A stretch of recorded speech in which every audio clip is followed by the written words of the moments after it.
നമസ്കാരം. പ്രേക്ഷകർക്കേറെ സുപരിചിതരായ സോഷ്യൽ മീഡിയയിൽ വളരെ സജീവമായ കുടുംബമാണ് കൃഷ്ണകുമാറിന്റേത്. ഭാര്യ സിന്ധു കൃഷ്ണയും മക്കളായ അഹാന, ദിയ, ഇഷാനി, ഹൻസിക എന്നിവരെല്ലാം തന്നെ തങ്ങളുടെ വിശേഷം സോഷ്യൽ മീഡിയയിലൂടെ പങ്കുവയ്ക്കാറുണ്ട്. സ്വന്തമായി എല്ലാവർക്കും യൂട്യൂബ് ചാനലുമുണ്ട്. ആദ്യമായി അപ്പൂപ്പനും അമ്മൂമ്മയും ആവാൻ ഒരുങ്ങുകയാണ് കൃഷ്ണകുമാറും സിന്ധു കൃഷ്ണയും. സോഷ്യൽ മീഡിയയിലൂടെ താരകുടുംബം പങ്കുവയ്ക്കുന്ന വീഡിയോ വളരെ പെട്ടെന്നാണ് വൈറലായി മാറുന്നത്. 4 മക്കളെ വളർത്തി വലുതാക്കിയതിനെക്കുറിച്ച് സിന്ധു കൃഷ്ണ പലപ്പോഴും സംസാരിച്ചിട്ടുണ്ട്. അമ്മയുടെ ജീവിതത്തിന്റെ വലിയൊരു ഭാഗവും മക്കൾക്ക് വേണ്ടിയാണ് മാറ്റിവെച്ചതെന്ന് മൂത്ത മകൾ അഹാനയും ഒരിക്കൽ പറയുകയുണ്ടായി. 20കളുടെ തുടക്കത്തിലായിരുന്നു സിന്ധു കൃഷ്ണയുടെ വിവാഹം. കൃഷ്ണകുമാറിന് സിനിമാ തിരക്കുകളായതുകൊണ്ട് തന്നെ 4 പെൺമക്കളെയും ആരുടെയും സഹായമില്ലാതെ സിന്ധു ഒറ്റയ്ക്ക് തന്നെയാണ് പരിപാലിച്ചിരുന്നതും വളർത്തിയതും. ആദ്യത്തെ മകളായ അഹാനയെ തങ്ങളുടെ ജീവിതത്തിലേക്ക് അപ്രതീക്ഷിതമായി എത്തിയ കുഞ്ഞ് എന്നാണ് സിന്ധു വിശേഷിപ്പിക്കാറുള്ളത്. അഹാന ജനിച്ച വൈകാതെ തന്നെ രണ്ടാമത്തെ മകൾ ദിയയും ശേഷം മൂന്നാമത്തെ മകൾ ഇഷാനിയും പിറന്നു. അഹാനയും സിന്ധുവിന്റെ ഇളയ മകൾ ഹൻസികയും തമ്മിൽ 10 വയസ്സിന്റെ വ്യത്യാസമുണ്ട്. ദിയയുടെ പ്രഗ്നൻസി റിവീൽ ഫോട്ടോഷൂട്ട് ലണ്ടനിലായിരുന്നു. ഇപ്പോൾ ദിയ 7ാം മാസത്തിൽ ഗർഭിണിക്കും കുഞ്ഞിനും വേണ്ടി നടത്താറുള്ള പ്രത്യേക ചടങ്ങായ വളക്കാപ്പ് ആഘോഷിക്കാനുള്ള ഒരുക്കത്തിലാണ്. 1 മാസം മുമ്പ് തന്നെ ദിയ അതിനുവേണ്ടിയുള്ള ഒരുക്കങ്ങൾ ആരംഭിച്ചിരുന്നു. ഇപ്പോഴത്തെ സിന്ധു കൃഷ്ണയുടെ വാക്കുകളാണ് സോഷ്യൽ മീഡിയയിൽ വൈറലായി മാറുന്നത്.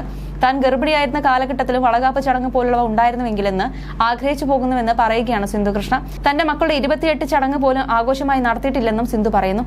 ഓസിയുടെ വളകാപ്പിന് വേണ്ടി പുതിയ സാരിയൊന്നും ഞാൻ വാങ്ങിയിട്ടില്ല. എന്റെ സാരി ശേഖരത്തിലുള്ള ഇതുവരെ ഉപയോഗിക്കാത്തതിൽ നിന്നും ഒന്ന് എടുക്കാമെന്നാണ് കരുതുന്നത്. ചടങ്ങിന് വേണ്ടി പുതിയതായി ഒന്ന് വാങ്ങണമെന്ന് തോന്നുന്നില്ല. ഞാൻ ഗർഭിണിയായിരുന്ന സീസണിൽ ഇത്തരം പരിപാടികളൊന്നും ഉണ്ടായിരുന്നില്ല. അന്നത്തെ ജീവിതം വളരെ വ്യത്യസ്തമായിരുന്നു. Pregnancy photography, newborn baby photoshoot എന്നതൊന്നും ഉണ്ടായിരുന്നില്ല.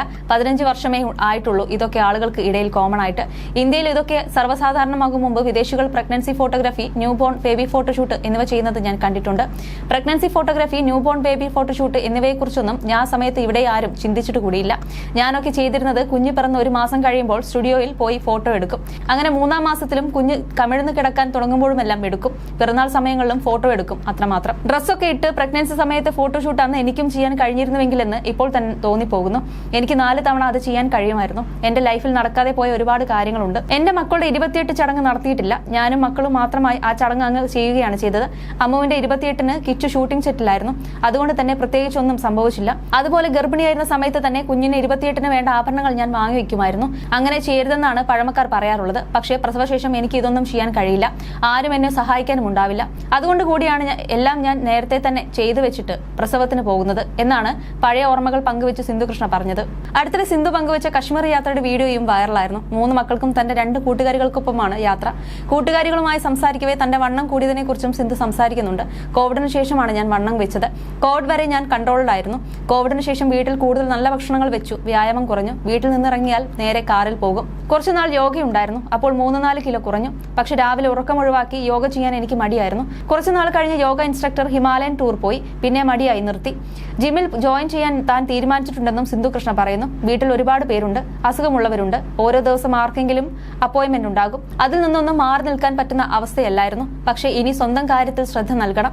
നമുക്കൊന്ന് ആരോഗ്യകരമായി ഇരുന്നാലല്ലേ ഈ ഭൂമിയിൽ കുറച്ചു കാലം നിൽക്കാനാകും. 24 മണിക്കൂറും മറ്റുള്ളവർക്ക് വേണ്ടി ഓരോന്ന് ചെയ്യുന്നുണ്ട്. പക്ഷേ അതിനും എനർജി വേണ്ടതുണ്ടെന്നും സിന്ധു കൃഷ്ണ പറഞ്ഞു. അതേസമയം ദിയയുടെ 5ാം മാസത്തിലെ പൂജയും ചടങ്ങുകളുമെല്ലാം വൈറലായിരുന്നു.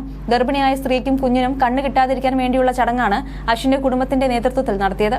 വളകാപ്പ് എന്ന് വിശേഷിപ്പിക്കാൻ പറ്റില്ലെന്നും അത് 7ാം മാസത്തിൽ ഉണ്ടാകുമെന്നും അതിന് മുന്നോടിയായി നടക്കുന്ന ഒരു റിഹേഴ്സൽ ചടങ്ങാണെന്നുമാണ് ദിയ പറഞ്ഞത്. ആദ്യത്തെ ദിവസം തമിഴ് ബ്രാഹ്മൺ വധുവിനെ പോലെ മടിസാർ സാരി ചുറ്റി അതീവ സുന്ദരിയായാണ് ദിയ ചടങ്ങിനെത്തിയത്. സ്വർണ്ണക്കരകളുള്ള വെളുത്ത വേഷ്ടി ട്രഡീഷണൽ സ്റ്റൈലിൽ ചുറ്റി മേൽമുണ്ടും ധരിച്ചാണ് അശ്വിൻ എത്തിയത്. 60 പവന്റെ ആഭരണങ്ങളും ദിയ അണിഞ്ഞിരുന്നു. ആദ്യത്തെ ദിവസത്തെ പൂജകൾ ചെയ്തത് മുഴുവൻ അശ്വിനാണ്. ഭാര്യയ്ക്കും കുഞ്ഞിനും വേണ്ടി ഭർത്താവ് ചെയ്യേണ്ട പൂജകളായിരുന്നു അന്ന് നടന്നത്. 2ാം ദിവസം ദിയ ധരിച്ചത് കറുത്ത സാരിയാണ്.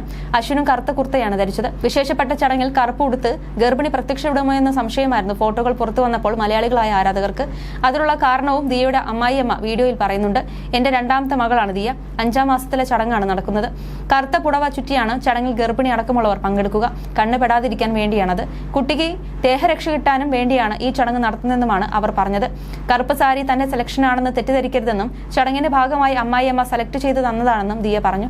തന്റെ കുടുംബത്തിൽ ആർക്കും തന്നെ ഇത്തരമൊരു ചടങ്ങിനെ കുറിച്ച് അറിവില്ലായിരുന്നുവെന്നും ദിയ പറഞ്ഞു. 2ാം ദിവസം കുടുംബാംഗങ്ങളും ബന്ധുക്കളും സഹോദരങ്ങളും സുഹൃത്തുക്കളുമെല്ലാം ആരതി ഒഴിഞ്ഞും പൂക്കൾ വിതറിയും ദിയയും അശ്വിനെയും ആശീർവദിച്ചിരുന്നു. വിവാഹത്തിനെന്ന പോലെ സമാനമായി വലിയൊരു ഓഡിറ്റോറിയത്തിൽ മണ്ഡപമൊരുക്കി ബന്ധുക്കളെയും സുഹൃത്തുക്കളെയും എല്ലാം വിളിച്ചു ചേർത്താണ് ദിയയും അശ്വിനും ചടങ്ങുകൾ നടത്തിയത്.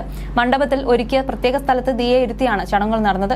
അടുത്തിടെ അശ്വിൻ ഒരു അഭിമുഖത്തിൽ സംസാരിക്കവേ പറഞ്ഞ കാര്യങ്ങളും ശ്രദ്ധിക്കപ്പെട്ടിരുന്നു. ആപ്പിൾ കഴിക്കുമായിരുന്നു. അതും വൊമിറ്റ് ചെയ്തു പോകുമായിരുന്നു. വെള്ളം കുടിക്കില്ലായിരുന്നു. ആദ്യം ഛർദി വന്നത് പല്ല് തേക്കുമ്പോഴായിരുന്നു.